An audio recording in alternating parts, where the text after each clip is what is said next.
കൂട്ടുകാരെ, welcome back to my YouTube channel. അപ്പോൾ ഇന്നത്തെ വീഡിയോ വേറൊന്നുമല്ല, നമ്മുടെ തംബ്നെയിൽ പോലെ തന്നെ ഉണക്ക കൊഴുവ എങ്ങനെ റോസ്റ്റ് ചെയ്യാം എന്നുള്ളതാണ് കേട്ടോ. അപ്പോൾ അതിനായിട്ട് ഞാൻ എടുത്തേക്കുന്നത് നല്ല കുറച്ച് കൊഴുവ എടുത്തിട്ടുണ്ട്.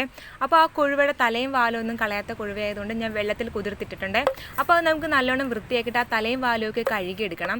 അപ്പോൾ അത് ഞാൻ നല്ലോണം വൃത്തിയാക്കി എടുത്തിട്ടുണ്ട്.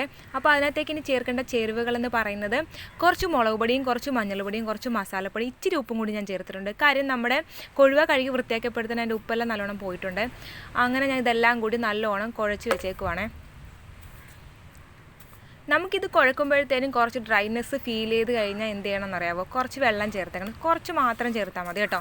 അപ്പോൾ ഞാൻ വെള്ളം ചേർത്തിട്ടില്ല, അങ്ങനെ നല്ലോണം ഡ്രൈനെസ് തോന്നുന്നു എന്ന് തോന്നിയാൽ മാത്രം കുറച്ച് വെള്ളം ചേർത്താൽ മതിയേ. അപ്പോൾ എൻ്റെ ചാനലിൽ ആദ്യമായിട്ടാണ് കാണുന്നതെങ്കിൽ എന്നെ ഒന്ന് സബ്സ്ക്രൈബ് ചെയ്ത് സപ്പോർട്ട് ചെയ്തേക്കണം കേട്ടോ. അപ്പോൾ വീഡിയോ ഫുള്ള് കണ്ടിട്ട് ഇഷ്ടമായി കഴിഞ്ഞാൽ ലൈക്ക് ചെയ്യാൻ മറക്കരുത്. നിങ്ങളുടെ അഭിപ്രായങ്ങൾ എന്തായാലും കമൻറ്റ് ചെയ്യുക വേണം കേട്ടോ. അപ്പം നമ്മൾ നല്ലോണം കുഴച്ച് അത് റെസ്റ്റ് ചെയ്യാനായിട്ട് വെച്ചിട്ടുണ്ട്. അപ്പോൾ നമുക്കിനി ആവശ്യമായിട്ടുള്ളത് ഒരു സവോള കൂടി വേണം.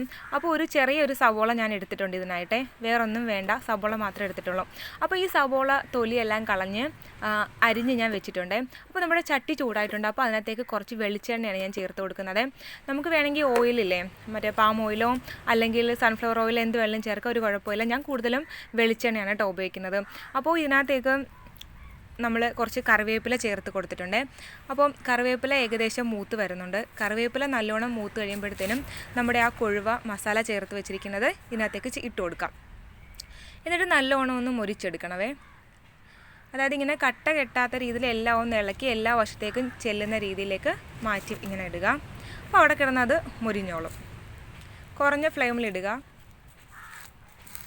ഒരു 5-10 മിനിറ്റ് കഴിയുമ്പോഴത്തേനും നമ്മുടെ കൊഴുവ ഏകദേശം മുരിഞ്ഞ് കിട്ടും. അപ്പോഴത്തേനും നമ്മൾ സവോള, അരിഞ്ഞു വെച്ചേക്കുന്ന സവോള എടുക്കാം. അപ്പോൾ ഞാൻ നീളത്തിലാണ് കേട്ടോ അരിഞ്ഞെടുത്തിരിക്കുന്നത്. നീളത്തിൽ അരിയുന്നതായിരിക്കും ഏറ്റവും നല്ലതെന്ന് എനിക്ക് തോന്നുന്നു. അത് ഓരോരുത്തരുടെ ഇഷ്ടം, നമുക്ക് ഇഷ്ടമായിട്ട് അരിഞ്ഞെടുക്കാം. അപ്പോൾ നമ്മുടെ കൊഴുവ ഏകദേശം എല്ലാം മൂത്ത് വന്നിട്ടുണ്ട്. അപ്പോൾ ആ കൊഴുവയെല്ലാം ഞാൻ സൈഡിലോട്ട് ഇങ്ങനെ മാറ്റി വെച്ചിട്ടുണ്ട്. അപ്പോൾ കാര്യം ആ എണ്ണയെല്ലാം ഇങ്ങോട്ട് ഊർന്നിറങ്ങുമല്ലോ. അപ്പോൾ ആ എണ്ണ ഊർന്നിറങ്ങുമ്പോഴത്തേനും ആ എണ്ണയിൽ തന്നെയാണ് കേട്ടോ ഈ സവോള ഞാൻ വഴറ്റിയെടുക്കുന്നത്. നമ്മൾ സവോള നല്ലോണം ഒന്ന് വഴന്ന് വന്നിട്ടുണ്ട്. അപ്പം അതായത് ഒത്തിരി മൂത്തും പോകാൻ പാടില്ല, എന്നാൽ ഒത്തിരി വഴറ്റിയെടുക്കാത്ത രീതിയിലിരിക്കുന്നത്, അതായത് ആ ഒരു നടുക്കത്തെ ഭാഗമില്ലേ, ആ ഭാഗം എത്തുമ്പോഴത്തേനും നമ്മുടെ ഈ ഉണക്കമീനും കൂടി ഒന്ന് മിക്സ് ചെയ്ത് നല്ലോണം ഇളക്കണം കേട്ടോ.